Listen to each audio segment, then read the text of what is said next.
ran downstairs looking for my favorite pair of Jordans.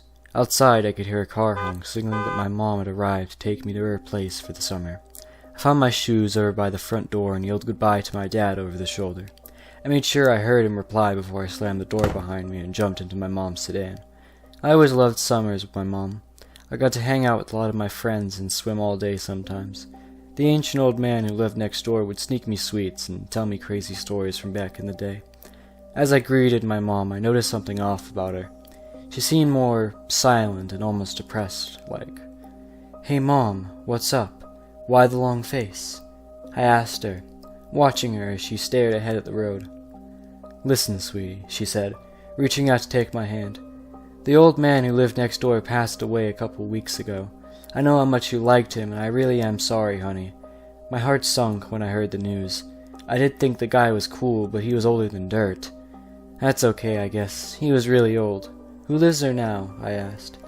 I wondered if maybe some cool new kids his age had moved in and would want to hang out. His oldest son inherited the house when he died, and he lives there now. Seems like an okay fellow. "I didn't see him much," my mom said calmly. I nodded, staring at the window at the passing cars. I wondered if maybe the new old guy would have great stories too. When we reached the house, it was already 8 p.m., and I jumped into my bed with my Nintendo Switch trying to decide what to play. My cell phone chimed, showing a text message from my best friend Joe. We had just finished our freshman year and were already planning pranks for next year's fresh meet. It would be nice not to be the youngest at the school anymore. It was our turn to have a little fun. Just as I was sending back a quick text, loud music started booming through his room coming from next door. I stood up, peeking out my bedroom window. From there I could see the neighbor's living room, but the shades were drawn closed. The light was on and I could make out shadows moving around like they were dancing. I rolled my eyes and grabbed my headphones from the table. I thought the new guy next door was way too old to be throwing parties. I hoped it wasn't going to be like this every night. I had been fighting insomnia since my parents divorced and didn't need any help staying awake. I grew tired of listening to the music and pulled off my headphones out a couple hours later to hear that the party was still in full swing. There was a couple of times I could have swore he heard a woman giggling loudly. At least someone was having a good time. I'd been curled up in bed for quite some time when it finally went quiet. I checked my phone to see that numbers flash 1 a.m. Tomorrow. If I saw the guy, he was going to say something about it. He knew my mom had work in the morning. I didn't understand why he had to be disrespectful like that. With that thought, I finally drifted into a restless sleep. A few hours later, I could hear footsteps in the kitchen, and I knew it was my mom getting ready for work. I didn't rush, knowing that she would leave me a to-do list on the fridge. Once the chores were done, I was free to go do my own thing. I heard the garage door close, and I dragged myself out of bed. Crossing into the kitchen, I poured some juice and looked over at the to-do list. It only had one thing on it, which was unusual. All it said was, "Help the neighbor mow the yard, please." Great, I had to help that guy. He wasn't too old to party, but apparently he was too old to run a lawnmower. I used to do it for Mr. Givens all summer long before he died. I looked out the kitchen window to see that the house next door was dark. This gave me an evil idea. I would mow now while the man was sleeping and maybe give him a revenge headache for last night. I put on my headphones, I threw on some work clothes and got busy. The mower started up without a hitch and I grinned as he heard the motor roar. Surely this would earn me a little payback. I wasn't a quarter of the way done when I looked up to see the man standing on the porch watching me intently. It was so sudden it startled me, causing me to stop the mower for a moment. The man just lifted his coffee cup, gesturing hello at me before taking a drink. There was something about the way he smiled over the cup that made my skin crawl. He never once broke eye contact, and something about it just seemed off. Not wanting to be rude, mostly because my mom would ground me if I was, I raised my hand and waved back. The man slowly backed away into the house, not looking away from me for one moment until I was fully inside. I shook himself, wondering what on earth just happened. I jumped back into my work, finishing in record time, all while thinking of how badly I did not want to be there. That night, as Mom and I sat down for dinner, there was a knock at the door. I ignored it, playing on my phone while picking up my food. My mom returned with company, and it brought my attention away from my Instagram.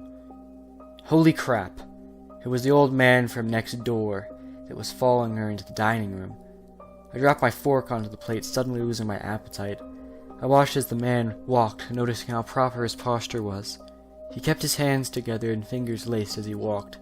My mom was telling him all about how I used to work for the guy's father whenever he needed. I wanted to object and tell her that I wouldn't work for this new guy.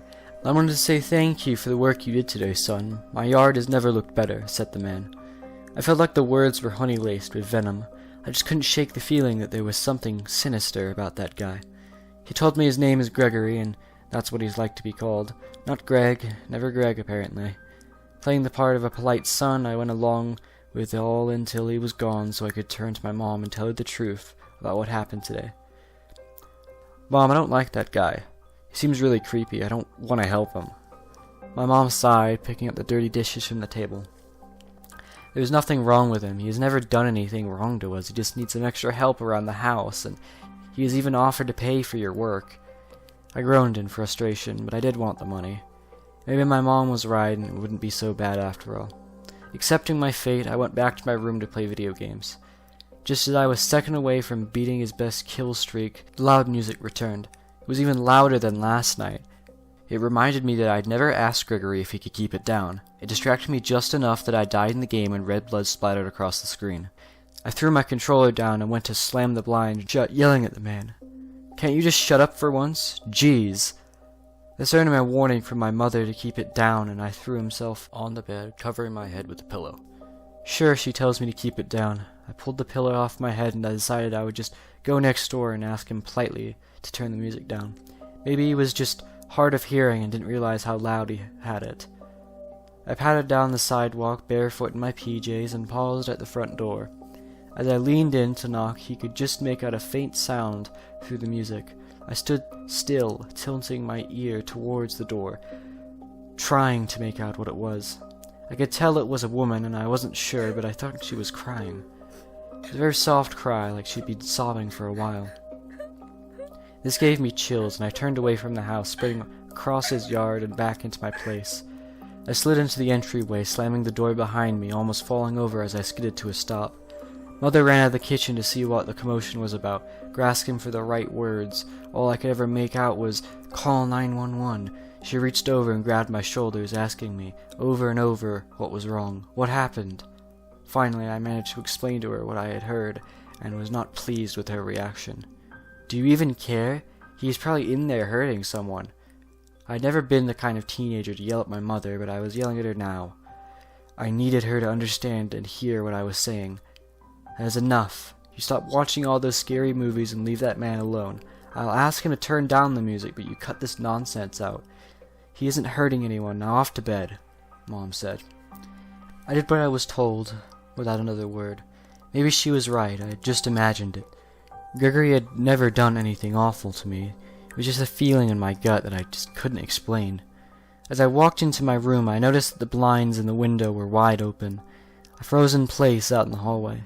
I swear they were closed before I left the room. Slowly I inched my way into the bedroom, searching every corner and shadow. Not finding anything, I ran over to the window, slamming it shut and locking it up tight. When my hand reached towards the curtains, I looked outside to see Gregory only a few feet away from the window, staring blankly at me with his twisted smile on his lips. My heart raced as I watched him slowly raise a hand in a wave before heading back into his own house. I closed the curtains so tightly I almost tore them off. Throwing myself into the covers, I tried not to act like a scared kid, to be something I could do about it all. I thought for a while about calling the police. They could search his house. I had seen, however, on TV shows that the police didn't really do that without a good reason. I didn't think the word of a teenager was good enough. In the end, I decided I would ask my mom to take me back to my dad's house. I know it would hurt her feelings, but I didn't want to stay there any longer. That guy was killer clown creepy, and I just knew he had to have been in my bedroom. I went to sleep wondering how I was going to explain to her that he wanted to go back to my dad's. If I told her it was because of the neighbor, it wouldn't be a good enough reason. The next morning, I was standing in the kitchen, lying through my teeth about how I just wanted to have some more father-son time this summer. When she asked about mother-son time, I wanted to kick himself for saying that she was always at work when I was here. I could tell it really upset her, and I considered backing out of the plan.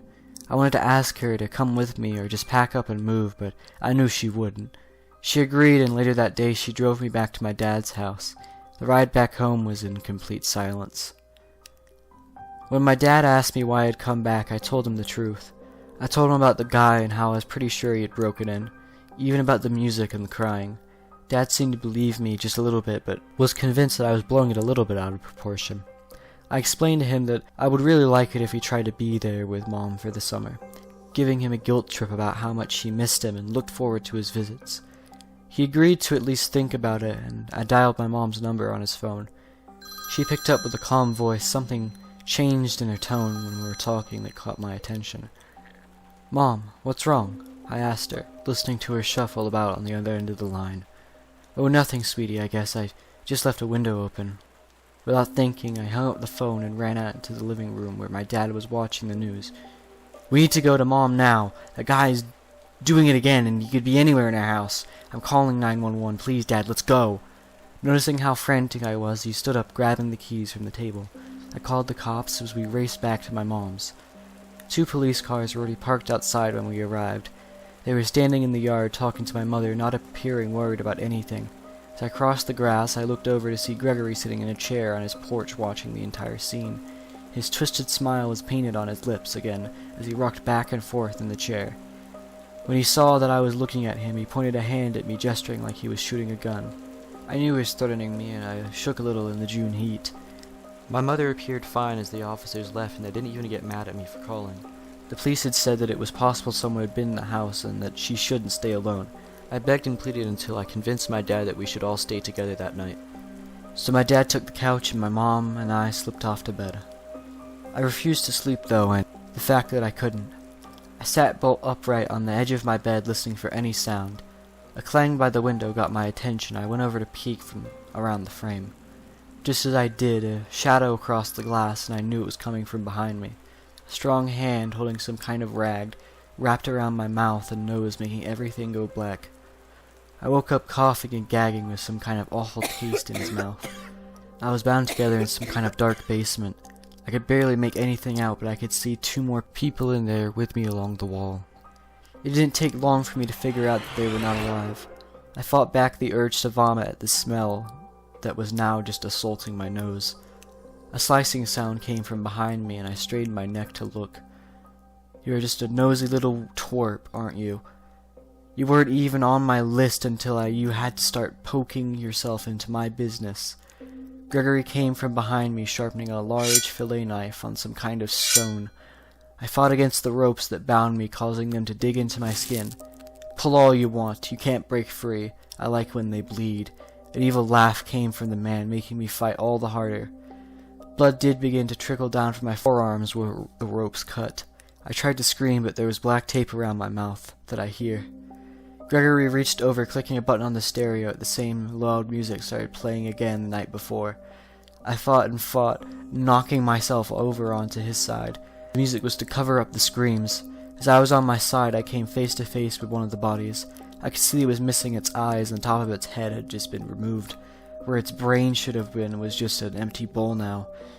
I cried out, knowing that I was going to be next. "I see you met my friend Josh. Sorry I didn't have time to put him away before you came over.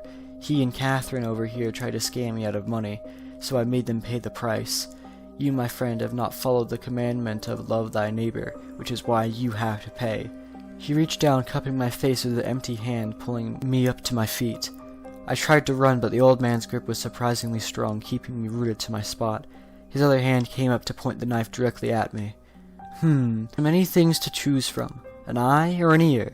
Maybe I can take your heart. What do you think, He waved the knife around, pointing at each thing as he listed them off. As he went to point at my kidney, I threw my head back, headbutted him as hard as I could in the face. His grip loosened, and I ran towards the door I could see. Just as I reached the steps, I tripped, and I was grabbed, dragging me back where I started. A sharp pain blazed out from my side as I could feel Gregory pull the knife out of my ribs, blood gushing down to the floor. "I told you, I love it when they bleed. You're going to bleed for me, boy." I cried in pain, kicking out at the man who held me, only to be rewarded with another quick stab, but this time it went into my leg. "Oops, I missed. I should try that again." He raised both hands, gripping the knife up in the air. Before he could slam it down into me, I rolled out of the way, watching the knife bounce off the concrete floor and slide under a nearby shelf. I kicked again, this time nailing Gregory in the face as he bent down to retrieve the blade.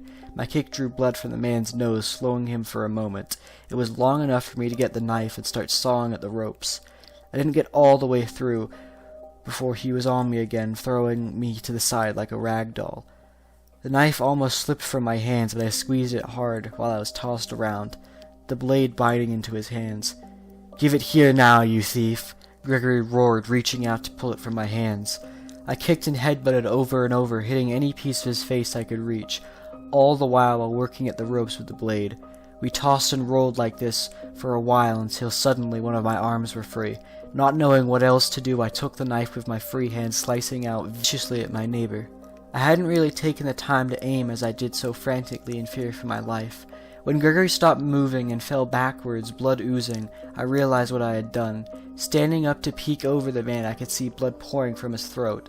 It pooled onto the ground around him, showing no signs of stopping. I fell backwards, scooting across the floor into a corner, the knife still clutched in my hand. I didn't have to look for a pulse now to know he was dead. I stayed there, rocking back and forth, crying uncontrollably, trying to figure out what had just happened. I was still bleeding out from when Gregory stabbed me, and I started to feel weak, knowing that my soul was slowly leaving me. Is this how I'm going to die? In the silence, I could feel my heartbeat fading away. Everything began to turn dark, and I finally blacked out. I could hear my name being called in the distance, with each call growing louder and louder. When I finally awoke, I was not in Gregory's house, but on my own bed. I sat up to see both my parents alongside my bedside. I noticed I didn't have one scratch on me, and I felt fine. No blood, not stab wounds, no Gregory. I don't understand. My mom said I was having a bad nightmare, and they could just hear me downstairs screaming uncontrollably. The whole thing was just a bad dream. It never happened. My insomnia was a result of my parents being divorced, which caused my depression, anxiety, and hallucinations. It got so bad that I was making up things in my head and was making it hard for me to function during the day. My parents finally took me to the hospital, and I began to receive treatment and medication. By the end of the summer, I was back to my normal self and eager to plan pranks for this year's freshman class. Just like before, I ran downstairs looking for my favorite pair of Jordans while my mom was honking outside in her car ready to take me back to my dad's house. As I slammed the door behind me, I could see Gregory sitting in his rocking chair on his porch glaring at me as I ran across the yard. All he could do was keep staring at me, that twisted, sinister smile still plastered at his evil face.